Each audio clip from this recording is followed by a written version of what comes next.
રાજ્યમાં ઘટ્યું વરસાદનું જોર. આગામી 7 દિવસ હળવાથી મધ્યમ વરસાદની આગાહી. 11મી જુલાઈએ સમગ્ર ગુજરાતમાં રહેશે વરસાદી માહોલ. 12 થી 16 જુલાઈ સુધી દક્ષિણ ગુજરાત અને દક્ષિણ સૌરાષ્ટ્રના અલગ અલગ જિલ્લામાં મધ્યમ વરસાદનું પૂર્વાનુમાન. 11 અને 12 જુલાઈએ માછીમારોને દરિયો ન ખેડવાની સૂચના.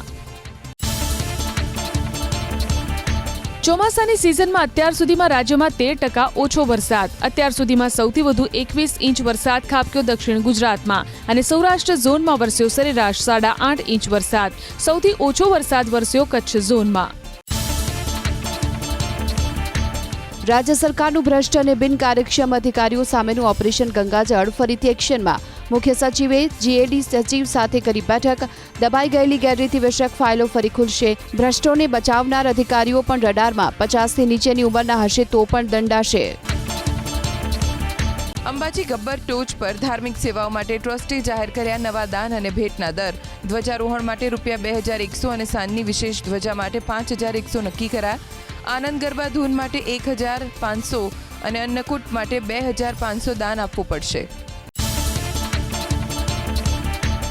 ટાટ એચએસની મુખ્ય પરીક્ષાની તારીખ જાહેર. આગામી 2 ઓગસ્ટે લેવાશે કસોટી. ઉમેદવારો 20 જુલાઈથી સત્તાવાર વેબસાઇટ પરથી હોલ ટિકિટ ડાઉનલોડ કરી શકશે. હજારો શિક્ષક ઉમેદવારો માટે આખરી તબક્કો શરૂ. ભાવનગરના પાલિતાણા ઘોડી ઢાળના મુખ્ય માર્ગ પર સિંહ પરિવારની લટાર. સિંહણ, સિંહબાળ અને સાવજ મુખ્ય માર્ગ પરથી પસાર થતા જોવા મળ્યા. સિંહ પરિવારને રસ્તો ઓળંગતો જોઈ વાહન ચાલકોએ થંભાવી દીધા વાહનો. સંઘપ્રદેશ દમણના ભીમપોર વિસ્તારમાં ઝડપાયો જુગારધામ. વલસાડ અને નવસારીના મળી 16 શખ્સોની અટકાયત. વલસાડનો કુખ્યાત ઇમ્તિયાઝ મુસ્તફા શેખ પણ આ જુગારધામમાં ઝડપાયો. પોલીસે જપ્ત કરી 3,71,000ની રોકડ રકમ. સુરતમાં પૂરના કારણે કાપડ માર્કેટમાં અટકી ગયું 500 કરોડનું ડિસ્પેચ. 200 કરોડથી વધુ રૂપિયાનો પડ્યો ફટકો. અને કાપડ માર્કેટમાં પાણી ઘૂસી જતા કામગીરી ઠપ. વીજળી ડોલ, પાણીનો ભરાવો, કર્મચારીઓની ગેરહાજરીથી વેપારને મોટી અસર. હવે અમદાવાદ ધોલેરા એક્સપ્રેસ વેને લંબાવવામાં આવશે ભાવનગર સુધી. એક્સપ્રેસ વે શરૂ થતાં 2 કલાકમાં અમદાવાદથી પહોંચી જવાશે ભાવનગર. હાલ થાય છે 4 કલાક. 3 મહિનામાં કામગીરી શરૂ કરવા નિર્દેશ. અમદાવાદમાં ભગવાન જગન્નાથજીની 149મી રથયાત્રાને લઈ શરૂ થયું કાઉન્ટડાઉન. રથયાત્રાના રૂટ પર દર 150 મીટરે લગાવાયા સીસીટીવી કેમેરા. 13 સ્થળે કરવામાં આવશે લાઇવ સ્ટ્રીમિંગ. 14 કિલોમીટરના માર્ગ પર 560 વધારાની એલઈડી ફ્લડ લાઇટ લગાવાશે. ભયજનક 253 મકાનોને ફટકારાઈ નોટિસ. રથયાત્રામાં સૌપ્રથમ ગજરાજો પર સીસીટીવી અને ડેસિબલ મીટર લગાવાશે. ડીજે અને લાઉડસ્પીકરના અવાજથી ગજરાજ ભડકશે નહીં. રથયાત્રાના સમગ્ર રૂટ પર કંટ્રોલ રૂમથી રખાશે બાજ નજર. કેન્દ્રીય ગૃહ અને સહકાર મંત્રી અમિત શાહ 12 જુલાઈએ અમદાવાદમાં 60 કરોડના 188 સરકારી આવાસોનું કરશે લોકાર્પણ. વર્ગ 1, 2 અને 3ના કુલ 188 કર્મચારીના પરિવારોને મળશે આવાસ. નવી 9 મહાનગરપાલિકાને 11 પ્રકારના પ્રોજેક્ટ માટે સરકારી જમીન મળશે વિનામૂલ્યે. આગામી 5 વર્ષ માટે અપાશે આ જમીન. જમીન પર થશે ફાયર સ્ટેશન, એસટીપી, કચરાના નિકાલ જેવા કામો. ડિગ્રી એન્જિનિયરિંગમાં 2500 વિદ્યાર્થીઓએ લેવું પડ્યો ખાનગી કોલેજમાં પ્રવેશ. 16,000 વિદ્યાર્થીઓની પ્રથમ પસંદગી હતી સરકારી કોલેજ, પરંતુ કાઉન્સિલની મંજૂરીના અભાવે બેઠક ન વધતા વિદ્યાર્થીઓએ જવું પડ્યું ખાનગી કોલેજમાં. ધોરણ 12ની પૂરક પરીક્ષામાં પાસ થયેલા વિદ્યાર્થીઓ માટે પેરામેડિકલમાં રજીસ્ટ્રેશન શરૂ. બીએસસી નર્સિંગ સહિતના કોર્સમાં પ્રવેશ માટે 18મી સુધી ચાલશે રજીસ્ટ્રેશનની પ્રક્રિયા. અગાઉ 27,000 વિદ્યાર્થી નોંધાયા હતા. આ સંખ્યામાં થશે વધારો. ભારતના રૂફટોપ સોલાર કાર્યક્રમ માટે વર્લ્ડ બેંકે $89 કરોડ કર્યા મંજૂર.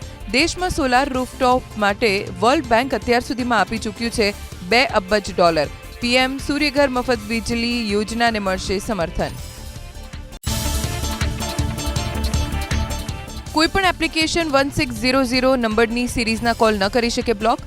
140 સિરીઝના પ્રમોશનલ કોલ કોઈ એપ નહીં પરંતુ ડીએનડી રજિસ્ટ્રી જ બ્લોક કરી શકે તેવી ટ્રાયની સ્પષ્ટતા.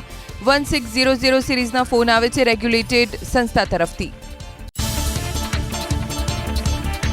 વાવથરાદમાં એસીબીની સફળ ટ્રેપ, મામલતદાર કચેરીનો પટાવાળો 200ની લાંચ લેતા ઝડપાયો. અધિકારી અને કર્મચારીઓ દ્વારા નોંધ મંજૂર કરાવવા તેમજ નોંધની નકલ મેળવવા માંગી હતી લાંચ. અત્યાર સુધી કેટલી લાંચ લીધી તે દિશામાં તપાસ શરૂ. અમદાવાદના શાહપુરના તાવડીપુરામાં આવેલા ઈડબ્લ્યુએસ આવાસ યોજનાના મકાનમાં અસામાજિક તત્વોનો પ્રવેશ. કુલ 4 મકાનમાં કબજો થયો હોવાની હાઉસિંગ કમિટીના ચેરમેનને મળી હતી બાતમી. એક વખત મકાન ખાલી કરાવ્યા બાદ બીજા દિવસે મકાનનું સીલ તોડી કર્યો હતો પ્રવેશ. એએમસીના એસ્ટેટ વિભાગ દ્વારા પોલીસને અરજી આપી મકાનનો કબજો પરત મેળવવા કાર્યવાહી શરૂ. સાયબર સેન્ટર ઓફ એક્સલન્સની મોટી કાર્યવાહી. માં શક્તિવર્ધક દવાઓના વેચાણના નામે ચાલતી છેતરપિંડીનો પર્દાફાશ. સોશિયલ મીડિયામાં જાહેરાત આપી છેતરપિંડી કરતા 2000થી લઈ 1 લાખ સુધીનો તોડ કર્યાનો આરોપ. અમદાવાદના વસ્ત્રાલમાં કોલ સેન્ટર ચાલતું, 5000થી વધુ લોકો બન્યા ભોગ. અમદાવાદના મેઘાણીનગરમાં 4 વર્ષની બાળકી સાથે દુષ્કર્મ. બાળકીને દુખાવો થતા માતા પિતાને શંકા ગઈ. બાળકીએ આરોપીનું નામ જણાવતા ભાંડો ફૂટ્યો. પોલીસે ફરિયાદના આધારે 73 વર્ષીય આરોપી નંદલાલ અસવાણીની ધરપકડ કરી. આ અગાઉ પણ આરોપીએ બાળકીને કર્યા હતા અડપલા.